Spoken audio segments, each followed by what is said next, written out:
How many men make up a football squad? Yeah, there's the 11 on the field. Well, what about the others?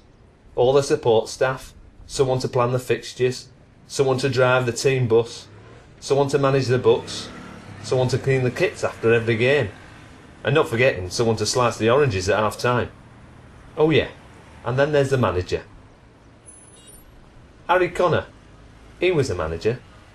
In fact, in 1978, he was the manager. He was the guy by which all other managers were measured. But Harry Connor didn't start out as a team manager. No, in fact, the only thing he managed was the books. Probably explains why he was so happy to wear a shirt and tie.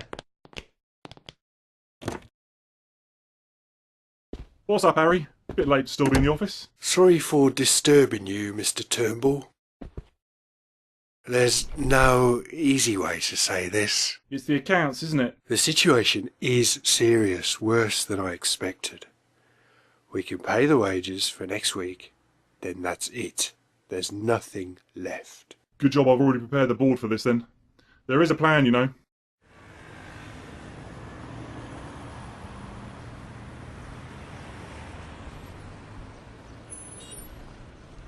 Actually, Harry Connor didn't know about the plan, but it didn't take long to have it explained to him.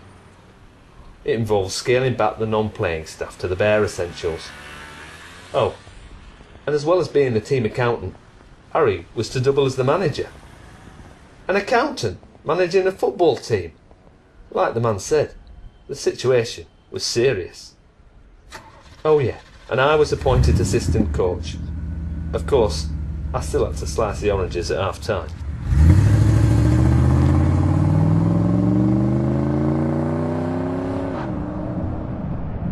So fast forward 3 years, and Harry Connor had started enjoying some decent success.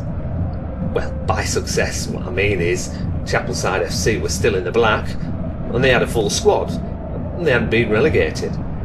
Even better, they were knocking on the door of promotion to the First Division. An unlikely situation a few years earlier, and even Harry wondered how he'd achieved it. Well, we've made it this far, so good work, lads. Do your best out there. Harry wasn't one for words, sadly.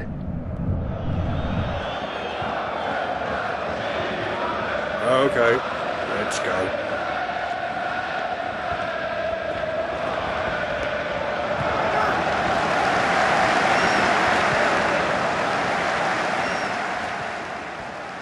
It wasn't to be though. We would start the next season back in Division 2, and I think there were plenty who thought that's exactly where we belonged. This year, Mr. Connor, I can feel it. This will be our year. We've done well in the second division, Johnson. We've got a good team. We get good results. And the fans like coming to matches where their team wins. Maybe we should be realistic about what we are capable of. We make a good impression in the second division. Bollocks to the second division. We belong up there at the top. Division 1, with the big boys. We are the big boys, Mr. Connor. And that seemed to be the problem to me. The team had talent, but Harry Connor, he had no ambition. But that was about to change. Once the season was underway, Chapelside FC, well, they couldn't put a foot wrong. Win followed win followed win. We were virtually unstoppable. And by the time we had a second crack at promotion, Harry had allowed himself to dream. Well, just a little. Second time around, lads. You know what needs to be done. Do the right thing today and we've made it into the top tier. Remember, we're a team, so play like a team. What Harry didn't realise, of course, was that I'd been giving him a little extra help all along. I know what you're thinking. You're wondering what we're doing here. You're wondering why a part-time team of engineers, builders, labourers are about to walk out there to face Winchester United. What right have we got? And if I'm right, and that's what you are thinking about, then I've got something else to tell you that I'm right about. We are entitled. We fought our way here, fair and square. We've taken on all comers. Sent them away packing, and every last one of you has contributed to that. There isn't a man here who doesn't deserve to win today. We are Chapelside FC, and we're here to win. And this time, we've done it. Yes, I can! This has just come in. Something's up at Chapelside. Really? What you got? Well, this guy claims to be a goalie, right? Who for? He won't say. But what he is saying is that he took a bribe last season to make sure Chapelside FC won the game.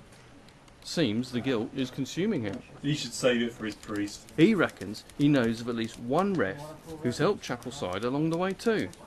And he said he'll give me a name for a price. Is that the price of redemption? I think this is worth checking out. I mean, Chapelside have clambered their way up to the first division almost unchallenged. From nowhere. I think there could be something here.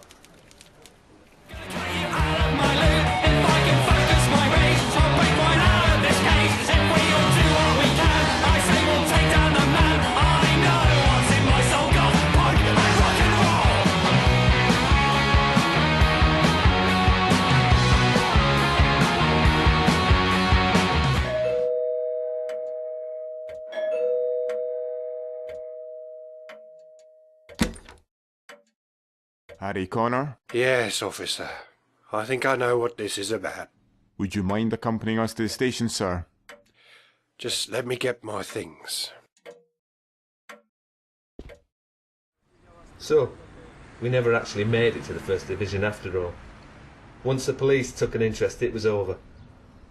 Well, at least, it was over for Harry, when all the bent match officials and players from the other teams that were on the books started crawling out of the woodwork. To be fair, Harry Connor had no idea what was going on. He honestly thought that he'd managed that bunch of losers up to the top tier of English football. Seriously, not once did he suspect that I'd been giving him an extra helping hand, above and beyond the call of duty, shall we say.